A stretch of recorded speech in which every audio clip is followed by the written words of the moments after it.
நமது கலாச்சாரம், நமது பண்பாடு எப்போதும் நம்முடன் நீடித்து இருக்கும். சப்ஸ்கிரைப் திலக்.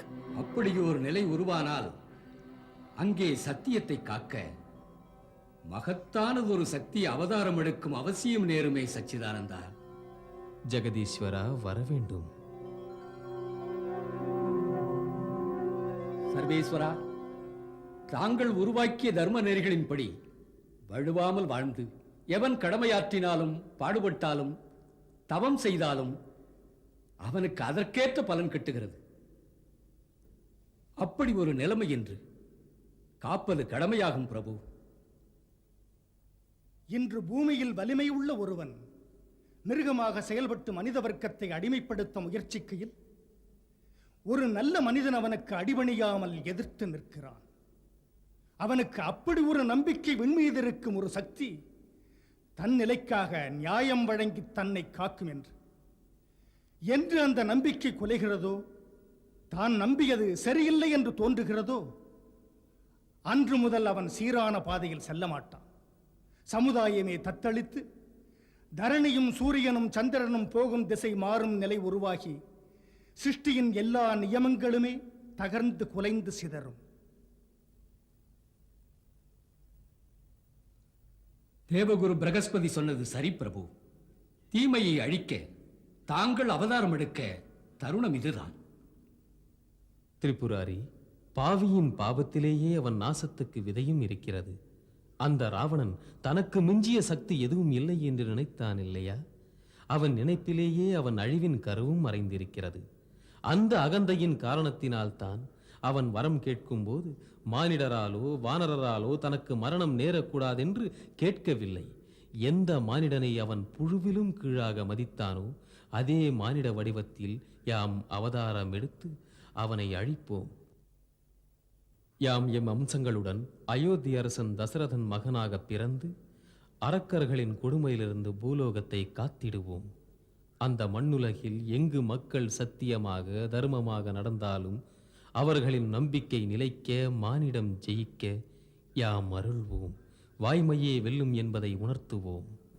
சத்தியமேவ ஜெயதே, சத்தியமேவ ஜெயதே, சத்தியமேவ ஜெயதே, சத்தியமேவ ஜெயதே, சத்தியமேவ ஜெயதே, சத்தியமேவ ஜெயதே. ஆதிதேவ நமஸ்துभ्यं பிரசீத மம பாஸ்கர. திவாகர நமஸ்துभ्यं பிரபாகர நமோஸ்துதே.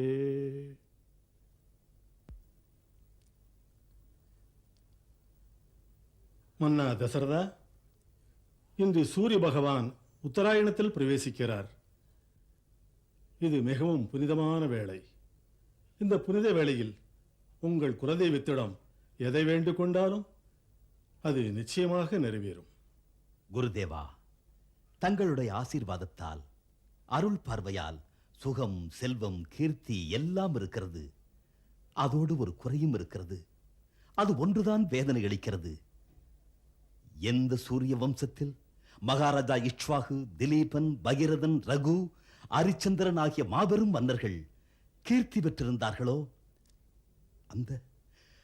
அந்த ரகுவம்சம் என்னுடனேயே முடிந்துவிட வேண்டுமா? எனக்கும் என் முன்னோருக்கும் நீர்க்கடன் கொடுக்க ஒரு பிள்ளை வேண்டாமா?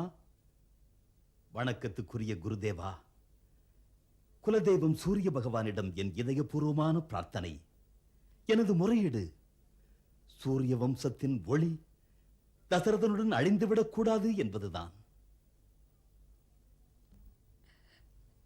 தாமறியாததா குருதேவா? தாய்மை அடையாத ஒரு பெண்ணின் வாழ்வு பூரணமாகாத பயனற்ற வாழ்வு அல்லவா? தாய்மைக்காக ஏங்குகின்ற இதயங்கள் அமைதியோடு இருக்குமா குருதேவா? இன்பங்களே வாழ்வாகுமா? வளமான இந்த மாளிகையே தாய்மைக்கு ஈடாகுமா? தாம் முக்காலத்தையும் அறிந்தவர் குருதேவா. எப்படி வேதனைப்படுகிறோம் என்று தங்களுக்கு தெரியாதா? மகாராணி கௌசல்யா, தேவி கைகேயி, தேவி சுமித்ரா, அமைதி இழக்க வேண்டாம். சூரிய பகவான் உங்களுடைய விருப்பங்களை நிச்சயமாக நிறைவேற்றி வைப்பார். பிள்ளை செல்வத்துக்காக புத்திர காமேஷ்டி யாகம் ஒன்று செய்தால். அப்படியானால் குருதேவா, தாமதம் எதற்கு? தாம் யாகத்திற்கு ஆவண செய்யுங்கள். புத்திர காமேஷ்டியை நான் செய்து வைக்க கூடாது. தாங்கள் மறுத்தால் வேறு யாரை கேட்க?